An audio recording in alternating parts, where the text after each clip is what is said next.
মৰমৰ ছাত্ৰ ছাত্ৰীসকল RS টিউচন চেণ্টাৰলৈ তোমালোকক স্বাগতম জনাইছো। আজি আমি আলোচনা কৰিবলৈ লৈছো 10মান শ্ৰেণীৰ ভূগোলৰ জিঅগ্ৰাফিৰ 4 নম্বৰটো অধ্যায় অসমৰ ভূগোল। গতিকে তোমালোকে স্কিপ নকৰাকৈ ভিডিঅটো প্ৰথমৰ পৰা শেষলৈ চাই থাকিবা বুলি আশা কৰিছো।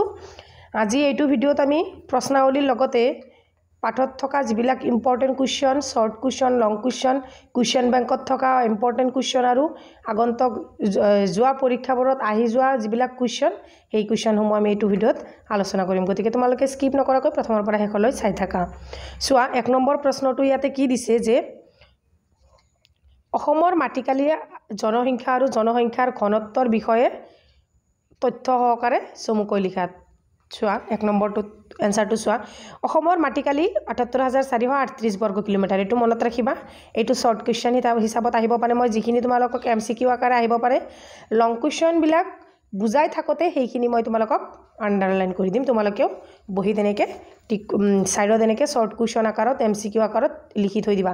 অকল অপশ্যনবিলাক লিখিব নালাগে, ডাইৰেক্ট ষ্টাৰ চিন দি এনেকৈ লিখিবা যে অসমৰ বৰ্তমান মাটিকালি ইজুকেল টু ৭৮,৪৩৮ বৰ্গ কিলোমিটাৰ। ঠিক সেইদৰে অসমে ভাৰতবৰ্ষৰ মুঠ মাটিকালি 2.4% আগৰি আছে। এনেকৈ লিখিলেই হৈ যাব। এনেকৈ লিখি থৈবা, নিজে বুজি পোৱাকৈ লিখি থ'লেই হ'ল।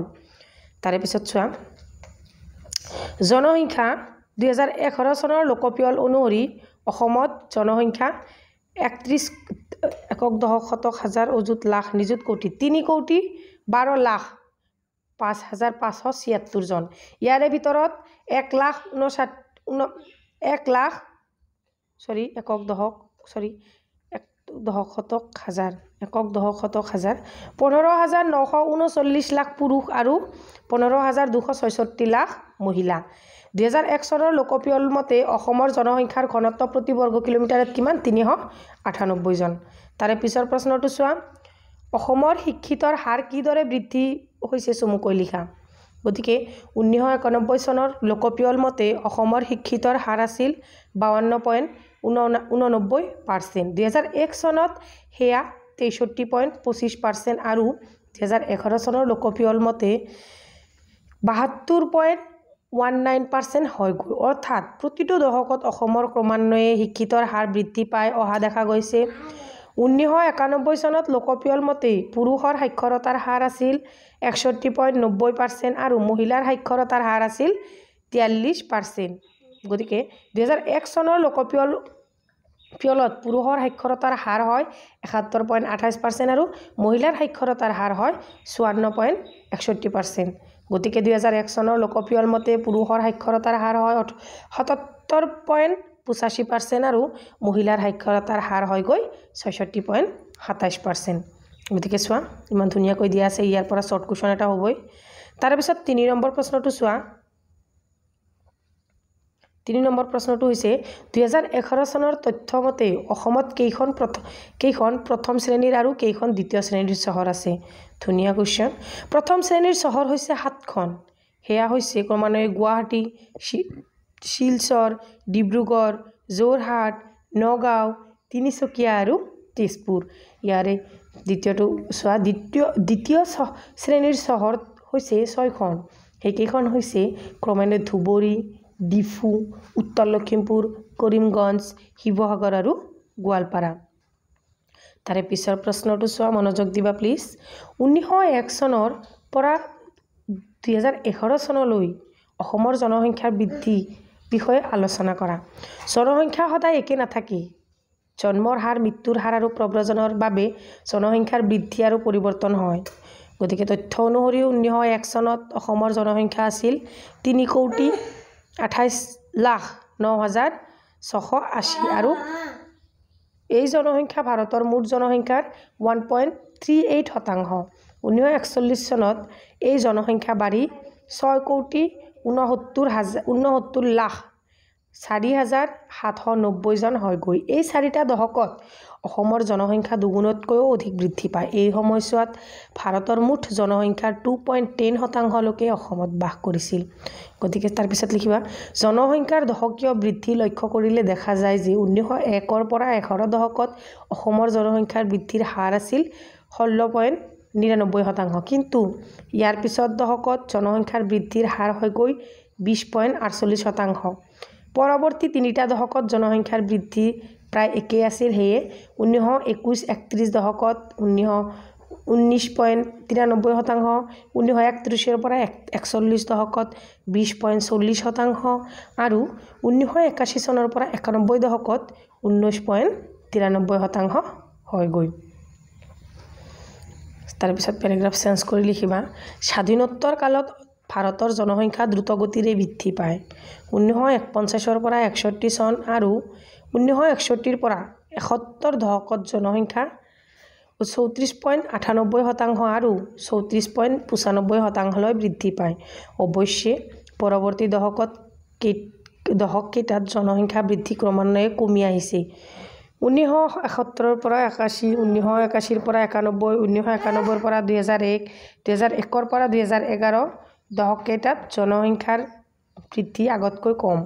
ৰাজ্যখনত লাহে লাহে হ্ৰাস পোৱা জন্মৰ হাৰ লগতে জনসাধাৰণ আৰু চৰকাৰৰ সজাগতাৰ ফলত বাংলাদেশৰ পৰা হোৱা জনপ্ৰব্ৰজন ৰোধ কৰাত কিছু পৰিমাণে সফল হোৱা যেন লাগে। তাৰে পিছৰ প্ৰশ্নটো চোৱা, ভৌগোলিক অঞ্চলভেদে উপযুক্ত মানচিত্ৰৰ সহায়ত অসমৰ জনসংখ্যাৰ বিতৰণ পৰ্যালোচনা কৰা। ৰাজ্যখনৰ জনসংখ্যাৰ বিতৰণ সকলো ঠাইতে সমান নহয়। সেয়েহে অঞ্চলভেদে জনসংখ্যাৰ ঘনত্ব বেলেগ বেলেগ। সাধাৰণতে যিবিলাক অঞ্চলৰ প্ৰাকৃতিক পৰিৱেশ অনুকূল নহয়, যাতায়াত আৰু অৰ্থনৈতিক ব্যৱস্থা উন্নত নহয়, সেইবিলাক অঞ্চলত জনবসতি সেৰেঙা। ইয়াৰ বিপৰীতে অনুকূল প্ৰাকৃতিক আৰু অৰ্থনৈতিক অৱস্থা বিৰাজ কৰা অঞ্চলবোৰত জনবসতি ঘন হয়। ব্ৰহ্মপুত্ৰ উপত্যকাত অসমৰ মুঠ জনসংখ্যাৰ 85% লোকে বাস কৰে। উপত্যকাটোৰ সমতল ভূমি, সাৰুৱা মাটি, সুচল কৃষিকাৰ্য আৰু যাতায়াত ব্যৱস্থাৰ বাবে জনবসতি ঘন। আনহাতে বৰাক উপত্যকাৰ সাৰুৱা সমভূমি অঞ্চলটো কৃষিকাৰ্য আৰু যাতায়াতৰ বাবে সুচল বাবে তাত জনবসতি বেছি। 2011 বৰ্ষৰ তথ্যমতে অঞ্চলটোৰ জনসংখ্যাৰ ঘনত্ব হৈছে প্ৰতি বৰ্গ কিলোমিটাৰত 545 জন। এইটো কথা মনত ৰাখিবা, এইটো ইম্পৰ্টেণ্ট হয়। চোৱা, 2011 চনৰ বৰ্ষৰ মতে অঞ্চলটোৰ জনসংখ্যাৰ ঘনত্ব কিমান আছিল, এইটো গতিকে প্ৰতি বৰ্গ কিলোমিটাৰত কিমান আছিল, 545 জন। আৰু অসমৰ মুঠ জনসংখ্যা আছিল 11% লোক এই অঞ্চলত বাস কৰে। ইয়াৰ বিপৰীতে ব্ৰহ্মপুত্ৰ আৰু বৰাক উপত্যকাৰ মাজত অৱস্থিত কাৰ্বি আংলং আৰু ডিমা হাছাও পাৰ্বত্য জিলা দুখন সামৰি লোৱা পাৰ্বত্য অঞ্চলটোৰ প্ৰতিকূল ভূ-প্ৰাকৃতিক অৱস্থাৰ বাবে জনবসতি পাতল। অঞ্চলটোত অসমৰ মুঠ জনসংখ্যাৰ 3.75 লোকে বাস কৰে। তাৰে পিছত চাবা, অসমৰ জনসংখ্যা বিতৰণৰ ভিন্নতাৰ কাৰণবোৰ উদাহৰণসহ চমুকৈ আলোচনা কৰা। ব্ৰহ্মপুত্ৰ উপত্যকাত অসমৰ মুঠ জনসংখ্যাৰ 85% লোক বাস কৰে। উপত্যকাটোৰ সমতল ভূমি, সাৰুৱা মাটি, সুচল কৃষিকাৰ্য আৰু যাতায়াত ব্যৱস্থাৰ বাবে জনবসতি ঘন। ইয়াত 2001 চনত প্ৰতি বৰ্গ কিলোমিটাৰত জনসংখ্যাৰ ঘনত্ব আছিল 1220 জন আৰু 2001 চনত 1502 জনলৈ বৃদ্ধি পাইছে। ব্ৰহ্মপুত্ৰ উপত্যকাৰ উজনি অংশত উপত্যকাটোৰ মুঠ জনসংখ্যাৰ 21% লোকে বাস কৰে। 2011 চনৰ তথ্যমতে এই অংশত জনসংখ্যাৰ ঘনত্ব 371 জন। মধ্য ব্ৰহ্মপুত্ৰ উপত্যকা অংশত উপত্যকাটোৰ মুঠ জনসংখ্যা 27% লোক বাস কৰে। এই অংশত জনসংখ্যাৰ ঘনত্ব 500 জন। 2001 চনৰ তথ্যমতে নামনি ব্ৰহ্মপুত্ৰ উপত্যকা অঞ্চলত ব্ৰহ্মপুত্ৰ উপত্যকাৰ প্ৰায় 36% লোকে বাস কৰে। ইয়াত জনসংখ্যাৰ ঘনত্ব তুলনামূলকভাৱে বেছি, অৰ্থাৎ প্ৰতি বৰ্গ কিলোমিটাৰত প্ৰায় 631 জন। আনহাতে বৰাক উপত্যকাৰ সাৰুৱা সমভূমি অঞ্চলটোত কৃষিকাৰ্য আৰু যাতায়াতৰ বাবে সুচল বাবে তাত জনবসতি বেছি। 2011 বৰ্ষৰ তথ্যমতে অঞ্চলটোৰ জনসংখ্যাৰ ঘনত্ব হৈছে প্ৰতি বৰ্গ কিলোমিটাৰত 545 জন আৰু অসমৰ মুঠ জনসংখ্যা হৈছে 11% লোক এই অঞ্চলটোত বাস কৰে। তাৰে পিছত ইয়াৰ বিপৰীতে ব্ৰহ্মপুত্ৰ আৰু বৰাক উপত্যকাৰ মাজত অৱস্থিত কাৰ্বি আংলং আৰু ডিমা হাছাওৰ পাৰ্বত্য জিলা দুখন সামৰি লোৱা পাৰ্বত্য অঞ্চলটোৰ প্ৰতিকূল ভূ-প্ৰাকৃতিক অৱস্থাৰ বাবে জনবসতি পাতল। অঞ্চলটোত অসমৰ মুঠ জনসংখ্যাৰ 3.75% লোকে বাস কৰে। চনৰ তথ্যৰ মতে পাৰ্বত্য অঞ্চলটোৰ জনসংখ্যাৰ ঘনত্ব হৈছে প্ৰতি বৰ্গ কিলোমিটাৰত 68 জন। 2011 চনৰ লোকপিয়ল মতে অসমৰ জনসংখ্যাৰ সম্পৰ্কত আন কিছুমান তথ্য উল্লেখ কৰিব পাৰি। আটাইতকৈ বেছি জনসংখ্যাৰ জিলা হৈছে নগাঁও। মনত ৰাখিবা, এইটো MCQ আকাৰত আহিব পাৰে। আটাইতকৈ বেছি জনসংখ্যা থকা হৈছে নগাঁও, তাত হৈছে 2,52,00,000 জন। আৰু আটাইতকৈ কম জনসংখ্যা হৈছে ডিমা হাছাও, এইটোও মনত ৰাখিবা। ইয়াত হৈছে 1,88,079 জন। তথ্যমতে কামৰূপ মহানগৰীতে অসমৰ ভিতৰতে আটাইতকৈ বেছি জনসংখ্যাৰ ঘনত্ব পোৱা যায়। ইয়াত প্ৰতি বৰ্গ কিলোমিটাৰত 210 জন। মনত ৰাখিবা। তাৰে পিছৰ প্ৰশ্নটো চোৱা।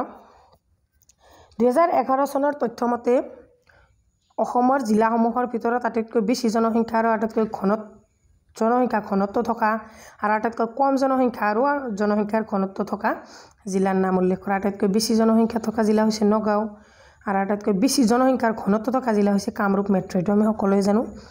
আটাইতকৈ কম জনসংখ্যা থকা হৈছে ডিমা হাছাও আৰু ঘনত্ব কম থকাও ডিমা হাছাও। তাৰে পিছৰ প্ৰশ্নটো চোৱা। অসমৰ জনসংখ্যাৰ বৃদ্ধিৰ কাৰণবোৰ চমুকৈ আলোচনা কৰা। ইম্পৰ্টেণ্ট কুৱেশ্যন এইটো, মনোযোগ দিবা চোৱা। এইটো এটা ইম্পৰ্টেণ্ট কুৱেশ্যন। অসমত জনসংখ্যা বৃদ্ধিৰ মূল কাৰণ দুটা। ইয়াৰে এটা হৈছে জনসংখ্যাক প্ৰাকৃতিক বৃদ্ধি আৰু আনটো হৈছে বাহিৰৰ পৰা ৰাজ্যখনলৈ অধিক মাত্ৰাত হোৱা প্ৰব্ৰজন। 1 নম্বৰটোত চোৱা। জনসংখ্যাৰ প্ৰাকৃতিক বৃদ্ধি। জনসংখ্যাৰ প্ৰাকৃতিক বৃদ্ধি সাধাৰণতে জন্মৰ হাৰ আৰু মৃত্যুৰ হাৰৰ ওপৰত নিৰ্ভৰশীল। মৃত্যুৰ হাৰতকৈ জন্মৰ হাৰ অধিক হ'লে জনসংখ্যাৰ বৃদ্ধি হয়। আধুনিক চিকিৎসা পদ্ধতিৰ প্ৰয়োগৰ ফলত মৃত্যুৰ হাৰ হ্ৰাস পাই আহিছে। অসমৰ ক্ষেত্ৰত দেখা যায় সৰ্বভাৰতীয় জনসংখ্যাৰ গড় জন্ম হাৰ আৰু মৃত্যুৰ হাৰৰ লগত অসমৰ গড় জন্ম হাৰ আৰু মৃত্যুৰ হাৰ প্ৰায় একে। চোৱা, 2 নম্বৰটো হৈছে প্ৰব্ৰজন। অসমৰ জনসংখ্যা বৃদ্ধিৰ প্ৰধান কাৰণ হ'ল জনপ্ৰব্ৰজন। জনপ্ৰব্ৰজনৰ ফলত অসমত ব্ৰিটিছে অসমৰ শাসনভাৰ লোৱাৰে পৰা কম বেছি পৰিমাণে অসমলৈ জনপ্ৰব্ৰজন হৈ আহিছে। কিন্তু যোৱা শতিকাৰ আৰম্ভণিৰে পৰা অসমত অধিক সক্ৰিয় ৰূপত ৰাজ্যখনলৈ বাহিৰৰ পৰা মানুহ আগমন ঘটিছে। 1947 চনৰ দেশ বিভাজনৰ পিছত বহু সংখ্যক হিন্দু শৰণাৰ্থী তেতিয়াৰ পৰা পূব পাকিস্তানৰ পৰা অসমলৈ প্ৰব্ৰজন কৰে। ভাৰতৰ স্বাধীনতাৰ পৰৱৰ্তী কালছোৱাত অসমৰ জনসংখ্যাৰ দ্ৰুতগতিত বৃদ্ধি পাবলৈ ধৰে। এই সময়ছোৱাত দেশৰ জনসংখ্যা 185% বৃদ্ধি হোৱাৰ পৰিৱৰ্তে অসমৰ জনসংখ্যা 232% বৃদ্ধি পায়। গতিকে জনসংখ্যাৰ এই বৃদ্ধি পায়, ইয়ালৈ লিখিলেই হৈ যাব, বাকীখিনি লিখিব নালাগে।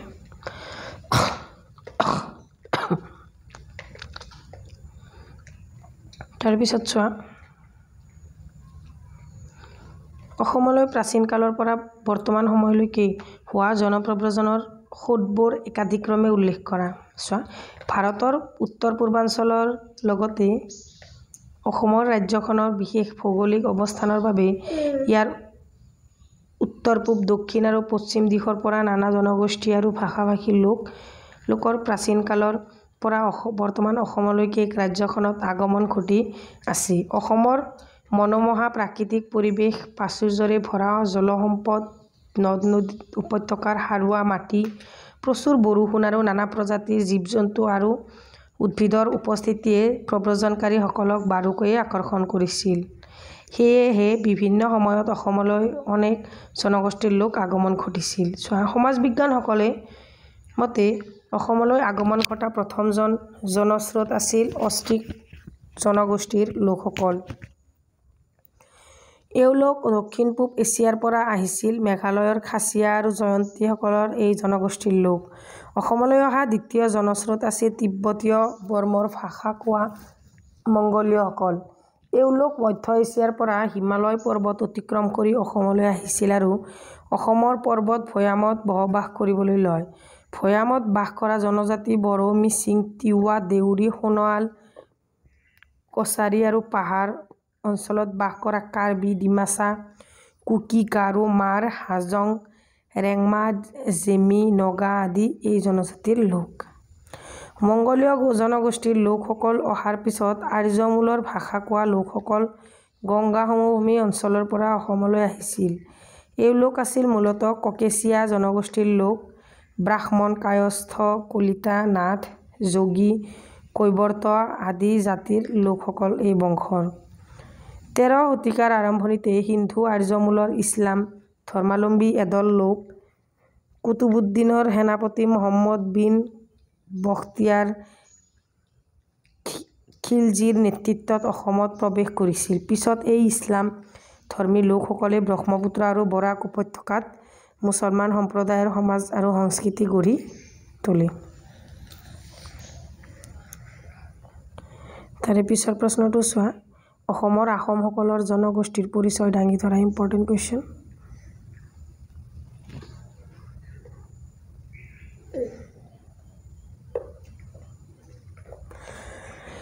আহোমসকল মূলতঃ মংগোলীয় জনগোষ্ঠীৰ লোক। এওঁলোক চীন দেশৰ পৰা আহি ম্যানমাৰত সোমায়। 1228 খ্ৰীষ্টাব্দত চুকাফাৰ নেতৃত্বত উত্তৰ ম্যানমাৰৰ চান মালভূমিৰ পৰা পাটকাই পৰ্বত পাৰ হৈ আহোমসকলে অসমলৈ আহে আৰু উজনি অসমত তেওঁলোকে সাম্ৰাজ্য স্থাপন কৰে। পৰৱৰ্তী সময়ত এওঁলোকে প্ৰায় গোটেই ব্ৰহ্মপুত্ৰ উপত্যকা নিজৰ শাসনলৈ আনে। আহোমসকলে অসমত প্ৰায় 600 বছৰ কাল ৰাজত্ব কৰি অসমৰ সমাজ সংস্কৃতিলৈ বলিষ্ঠ অৱদান আগবঢ়াই গৈছে। সম্প্ৰতি আহোমসকল উজনি অসমৰ তিনিচুকীয়া, ডিব্ৰুগড়, শিৱসাগৰ, যোৰহাট, গোলাঘাট, লখিমপুৰ আৰু ধেমাজি জিলাৰ উপৰিও মধ্য অসমৰ মৰিগাঁও, নগাঁও আৰু শোণিতপুৰ জিলাত প্ৰধানকৈ বাস কৰি আছে।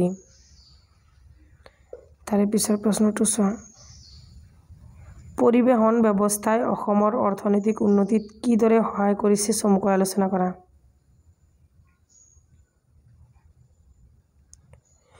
অসমত পৰিবহণ ব্যৱস্থাই ভালেখিনি সুবিধা কৰি দিছে। অসমৰ পথ পৰিবহণ, জল পৰিবহণ, ৰেল পৰিবহণ আৰু বিমান পৰিবহণ ব্যৱস্থাই চুকে কোণে থকা ঠাইবোৰৰ মাজত সংযোগ ঘটাই ৰাজ্যখনৰ আভ্যন্তৰীণ অৰ্থনীতি বৃদ্ধিত অৰিহণা যোগাইছে। তাৰপিছত কি দিছে চোৱা, পৰিবহণ ব্যৱস্থাই গাঁওবিলাকক চহৰৰ সৈতে আৰু ভিতৰুৱা কিছুমান অনুন্নত অঞ্চলক উন্নত অঞ্চলবোৰৰ সৈতে সংযোগ স্থাপন কৰাৰ উপৰিও উৎপাদন বৃদ্ধি, বজাৰ সম্প্ৰসাৰণ আৰু অৰ্থনৈতিক উন্নতিৰ মৌলিক প্ৰয়োজনীয়তা পূৰণ কৰিবলৈ আগবাঢ়িছে।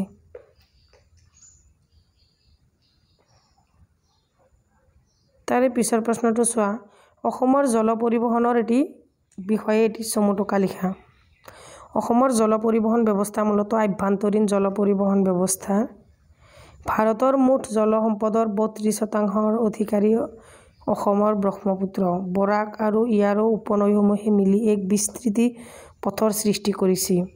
শোণিতপুৰৰ পৰা ধুবুৰীলৈ ব্ৰহ্মপুত্ৰ 891 কিলোমিটাৰ আৰু বৰাকৰ 121 কিলোমিটাৰ নাব্য জলপথ আছে। উল্লেখযোগ্য যে ব্ৰহ্মপুত্ৰৰ নাব্য জলপথটো 1988 চনত ভাৰতৰ দ্বিতীয় ৰাষ্ট্ৰীয় জলপথৰূপে ঘোষণা হৈছিল। এইটো আণ্ডাৰলাইন কৰি থবা, এইটো ইম্পৰ্টেণ্ট।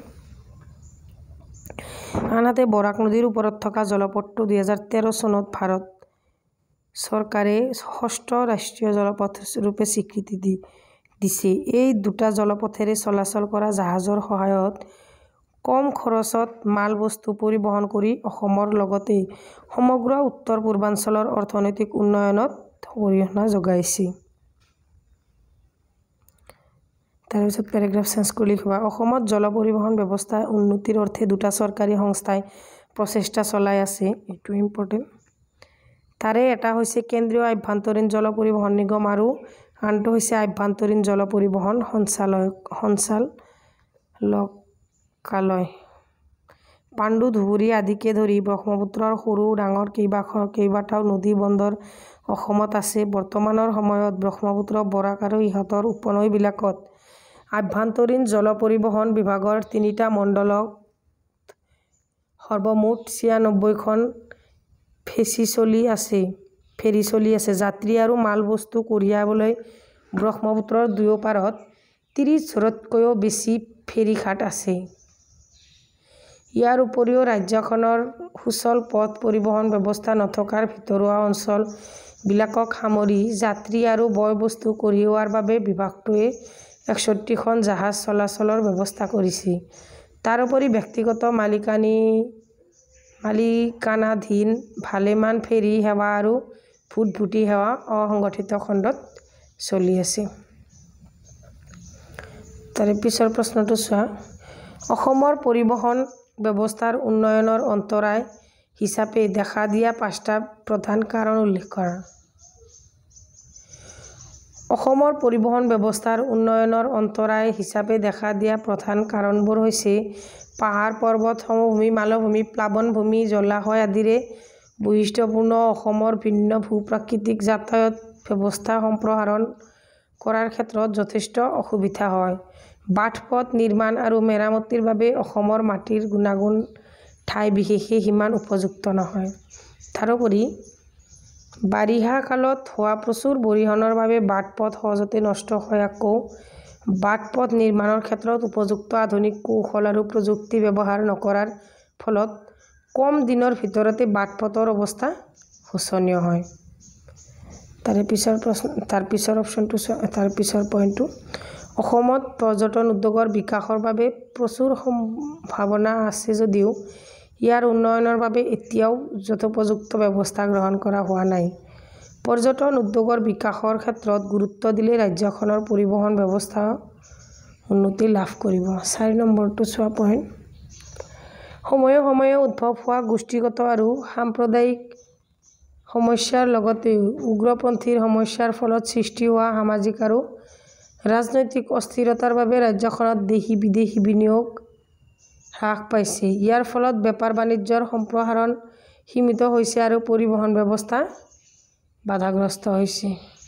আৰু 5 নম্বৰ পইণ্টটো হৈছে ৰাজ্যখনৰ পিছপৰা পৰিবহণ ব্যৱস্থাৰ সম্প্ৰসাৰণ আৰু উন্নয়নৰ বাবে চৰকাৰ গ্ৰহণ কৰা আঁচনিসমূহ নিৰ্ধাৰিত সময়ত আৰু সঠিক ৰূপত কাৰ্যকৰী নকৰাৰ বাবে পৰিবহণ ব্যৱস্থাৰ দ্ৰুত উন্নয়ন সম্ভৱ হৈ উঠা নাই। মোষ্ট ইম্পৰ্টেণ্ট কুৱেশ্যন, সম্পদ বুলিলে কি বুজা? অসমৰ প্ৰধান প্ৰাকৃতিক সম্পদবোৰ কি কি? মানুহৰ জীৱন ধাৰণৰ বাবে প্ৰয়োজনীয় সকলোবোৰ বস্তুকে সম্পদ বোলা হয়। বায়ু, পানী, সূৰ্য ৰশ্মি, মাটি, গছ-গছনি, ফল-মূল, খনিজ পদাৰ্থ আদি আটাইবোৰেই মানুহৰ বাবে লাগতিয়াল। সেয়েহে এইবোৰ সম্পদ। বেছিভাগ সম্পদ প্ৰকৃতিতে উপলব্ধ আৰু মানুহেও সম্পদৰ সৃষ্টি কৰে। অসমৰ প্ৰধান প্ৰাকৃতিক সম্পদসমূহ হৈছে ভূমি সম্পদ, বনজ সম্পদ, খনিজ সম্পদ আৰু জল সম্পদ। তাৰে পিছৰ প্ৰশ্নটো চোৱা, অসমৰ প্ৰধান তৈলক্ষেত্ৰসমূহ কি কি? অসমৰ প্ৰধান তৈলক্ষেত্ৰসমূহ হৈছে ডিগবৈ, নাহৰকটীয়া, মৰাণ, হুগ্ৰীজান, ৰুদ্ৰসাগৰ, লাকুৱা, গেলেকী, বৰহোলা আৰু আমগুৰি। অসমৰ জলসম্পদসমূহৰ বিষয়ে লিখা।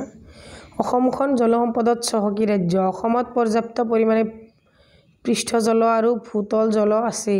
প্ৰচুৰ বৰষুণ, গোটেই বছৰ ধৰি বৈ থকা নদীৰ পানীৰ জলপ্ৰবাহ, খাল, পিটনি, জলাহ, আৰ্দ্ৰভূমি আদি জলৰাশিয়ে অসমৰ পৃষ্ঠজল সম্পদ সমৃদ্ধ কৰি ৰাখিছে। ৰাজ্যখনৰ দুখন প্ৰধান নদী ব্ৰহ্মপুত্ৰ আৰু বৰাক।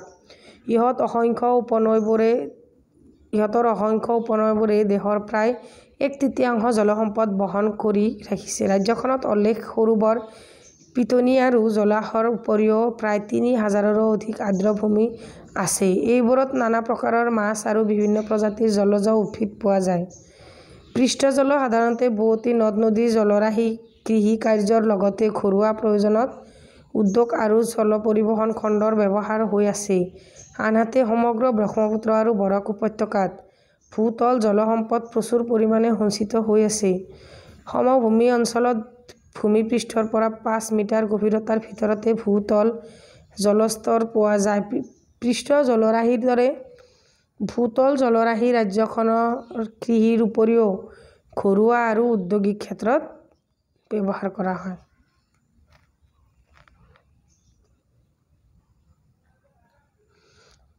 নম্বৰ প্ৰশ্নটো চোৱা, অসমৰ প্ৰাকৃতিক সম্পদসমূহ অৱক্ষয়ৰ কাৰণবোৰ কি কি? Important question.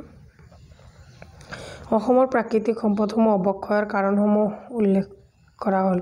এটা হৈছে জনসংখ্যা বৃদ্ধি। অবাধ হাৰত বৃদ্ধি পোৱা জনসংখ্যাই প্ৰাকৃতিক সম্পদৰ ওপৰত যথেষ্ট প্ৰভাৱ পেলাইছে।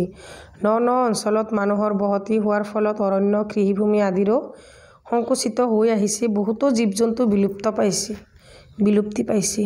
2 নম্বৰটো সম্পদ অব্যৱহাৰ। সম্পদৰ অপব্যৱহাৰ।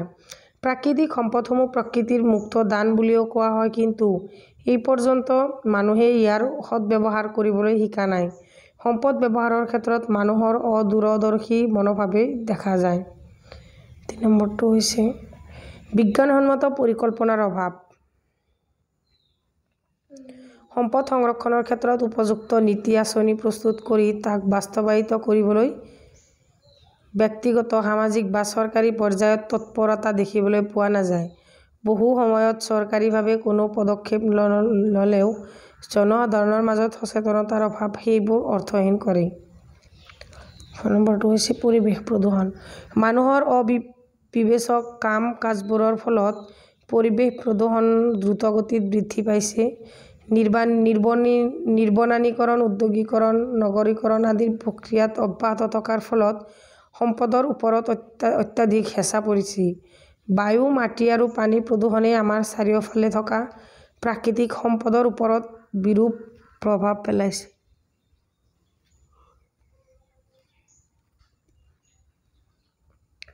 তাৰে পিছৰ প্ৰশ্নটো চোৱা।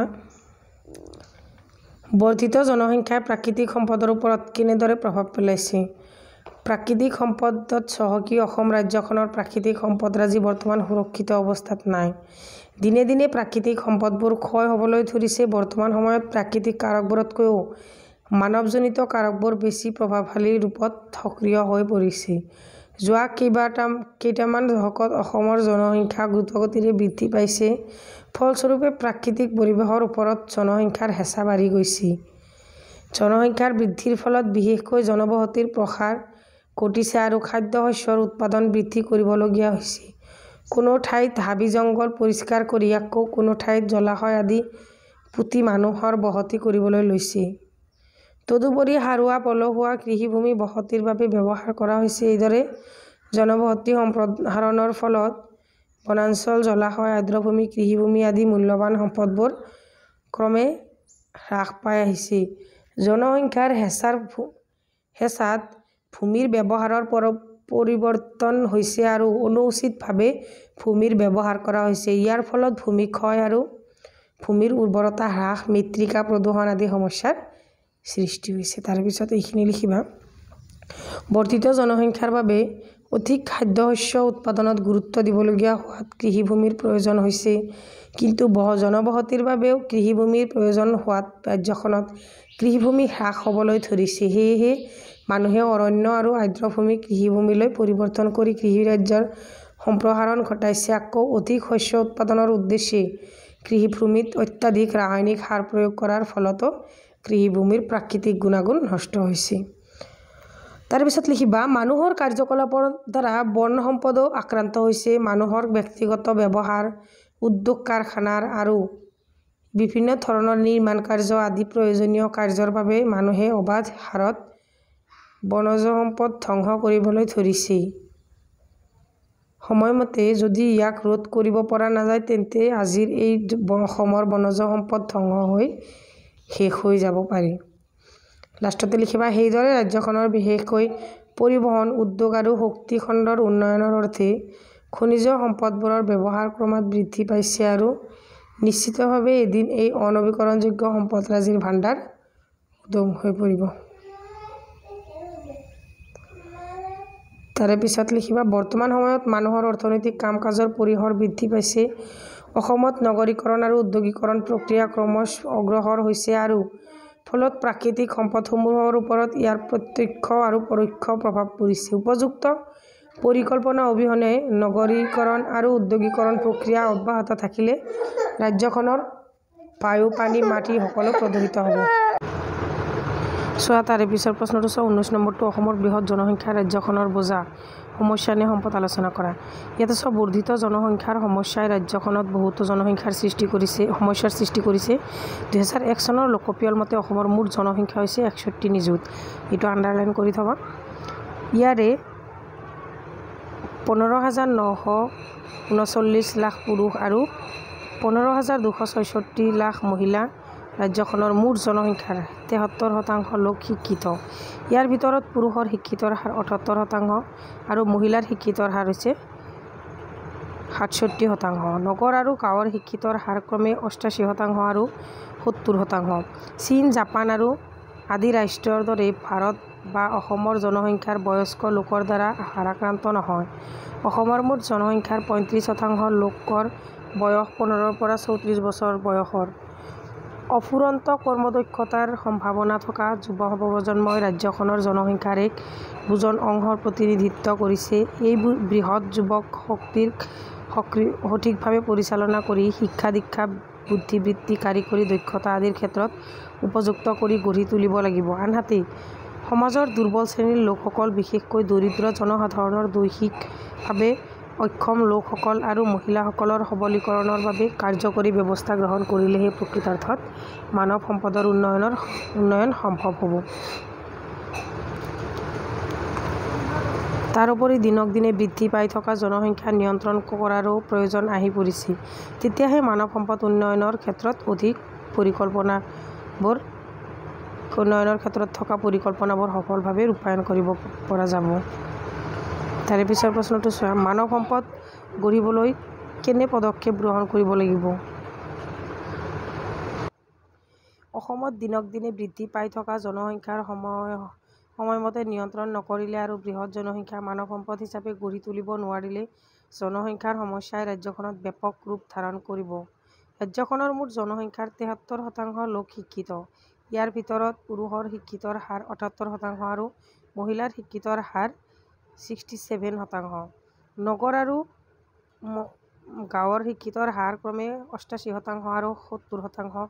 বয়সৰ ভিত্তিত দেখা যায়, চীন, জাপান আদি ৰাষ্ট্ৰৰ দৰে ভাৰত আৰু বা অসমৰ জনসংখ্যা বয়স্ক লোকৰ দ্বাৰা ভাৰাক্ৰান্ত নহয়।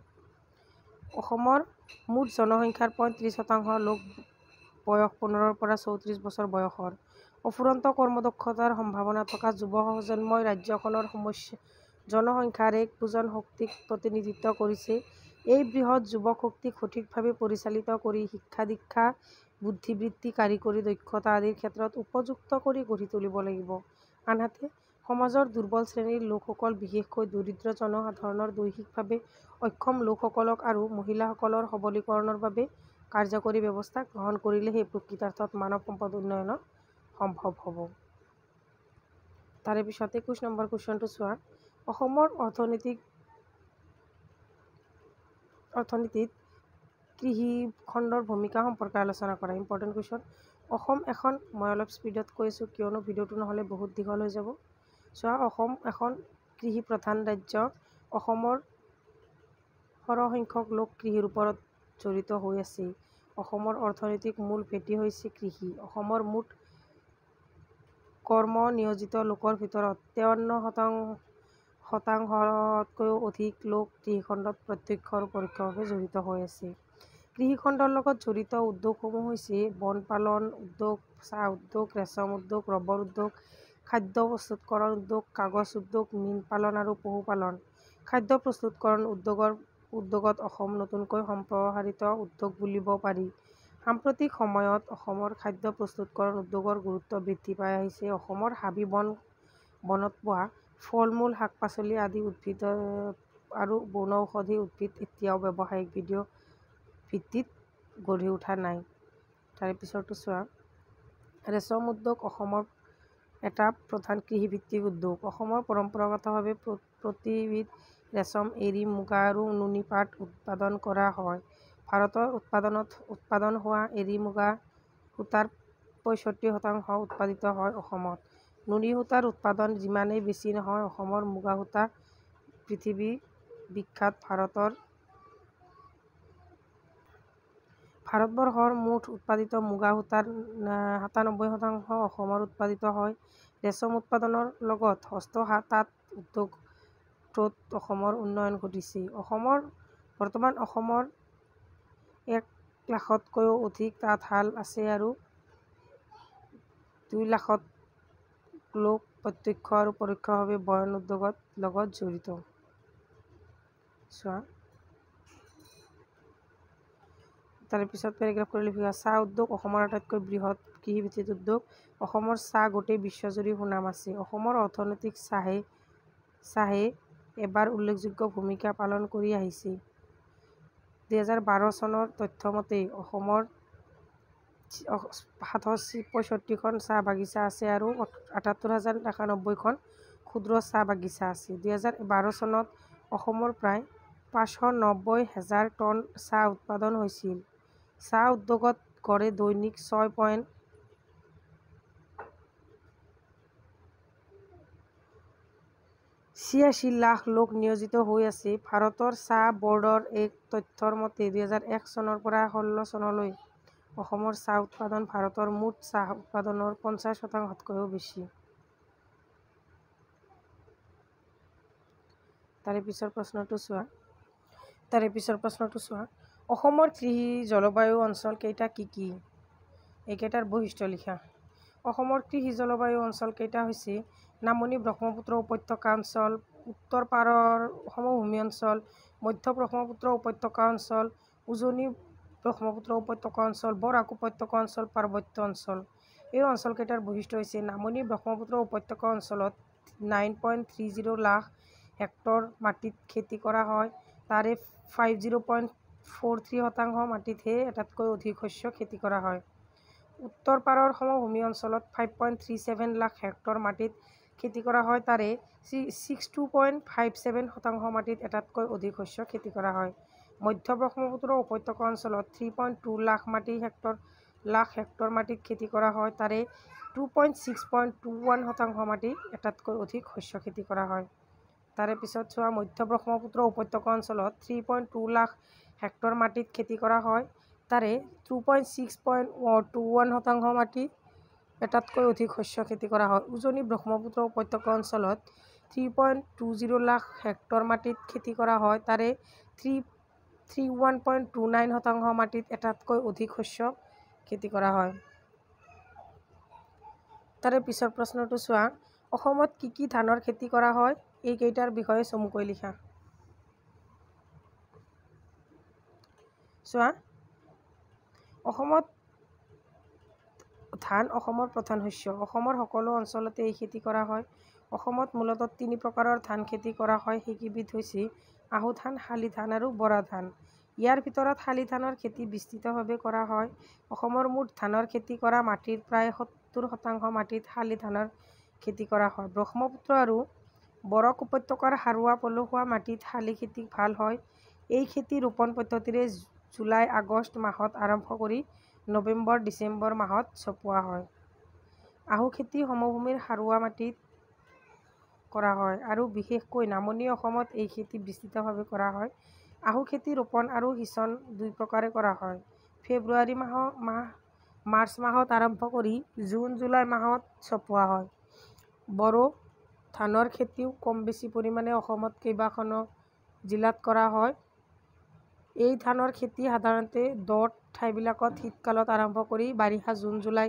মাহত বানপানী অহাৰ আগে চপোৱা হয় বানপীড়িত অঞ্চলৰ লোকৰ মাজত এই খেতি বিশেষ জনপ্ৰিয় কাৰণ বানপানীয়ে শালি খেতি নষ্ট কৰি পেলায় তাৰপিছত 24 নম্বৰ প্ৰশ্নটো চোৱা ধান কিয় অসমৰ প্ৰধান শস্য হিচাপে পৰিগণিত হয় ধান অসমৰ প্ৰধান শস্য এইটোৱে পঢ়িলোৱে তাৰে পিছত 25 নম্বৰটো চোৱা অসমত কি মাহজাতীয় শস্য খেতি কৰা হয় অসমৰ প্ৰধান মাহজাতীয় শস্যবোৰ হৈছে মাটিমাহ মগু মাহ মচুৰ মাহ মটৰ মাহ ৰহৰ মাহ আৰু বুট মাহ ইত্যাদি তাৰে পিছৰ প্ৰশ্নটো চোৱা অসমৰ ঝুম খেতিৰ বিষয়ে চমুকৈ লিখা মোষ্ট ইম্পৰ্টেণ্ট কুৱেশ্যন জনজাতীয় লোকসকলে পাহাৰৰ হাবি জংঘল কাটি মাটিক মুকলি কৰি পৰম্পৰাগত সঁজুলিৰে কৰা কৃষি কাৰ্যকে ঝুম খেতি বোলে একেডোখৰ মাটিতে কেইবা বছৰো ঝুম খেতি কৰাৰ পিছত মাটিৰ উৰ্বৰতা শক্তি হ্ৰাস পালে আন এডোখৰ মাটি নিৰ্বাচন কৰি তাত ঝুম খেতি নতুনকৈ আৰম্ভ কৰে এনেদৰে ঠাই সলাই কৰা ঝুম খেতি জনজাতীয় লোকসকলক কলা সংস্কৃতি আৰু জীৱন ধাৰণ প্ৰণালীৰ লগত ওতঃপ্ৰোতভাৱে জড়িত হৈ আছে অসমৰ কাৰ্বি আংলং আৰু ডিমা হাছাও পাৰ্বত্য জিলাত ঝুম পদ্ধতিৰে কৃষিকাৰ্য কৰা হয় কাৰ্বি আংলং জিলাৰ মুঠ মাটিকালি 66% অঞ্চল আৰু ডিমা হাছাও পাৰ্বত্য জিলাত 85% অঞ্চল পাহাৰে আবৃত হৈ আছে। এই অঞ্চলবোৰত ঝুম খেতি কৰা হয়। কাৰ্বি আংলং জিলাৰ প্ৰায় ৫,৪52 বৰ্গ কিলোমিটাৰ আৰু ডিমা হাছাও জিলাত প্ৰায় ২,৫৯৭ বৰ্গ কিলোমিটাৰ মাটিত ঝুম খেতি কৰা হয়। ঝুম এক প্ৰকাৰৰ মিশ্ৰিত কৃষি পদ্ধতি হ'লেও ইয়াৰ পৰা ভাল উৎপাদন পোৱা নাযায়। এই খেতিৰ ফলত বন ধ্বংস, ভূমিৰ ক্ষয়, মাটিৰ উৰ্বৰতা হ্ৰাস আদি পাৰিৱেশিক সমস্যাৰ সৃষ্টি হয়। তাৰে পিছৰ প্ৰশ্নটো চোৱা, ২০১৪ চনৰ অসমৰ ঔদ্যোগিক আৰু বিনিয়োগ নীতিৰ প্ৰধান লক্ষ্যবোৰ কি কি? ৰাজ্যখনত পণ্য উৎপাদনকাৰী খণ্ড আৰু সেৱা খণ্ডৰ লগতে বিভিন্ন অৰ্থনৈতিক কাৰ্যকলাপৰ বিকাশ ঘটাই ৰাজ্যৰ মুঠ ঘৰুৱা উৎপাদন বৃদ্ধি কৰা হয়।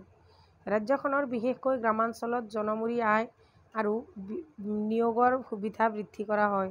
ৰাজ্যখনৰ অতি ক্ষুদ্ৰ আৰু মধ্যমীয়া উদ্যোগৰ বিকাশৰ বাবে বিনিয়োগৰ পৰিমাণ বৃদ্ধি কৰা, বৃহৎ সংখ্যক দক্ষ লোকৰ সৃষ্টি কৰা।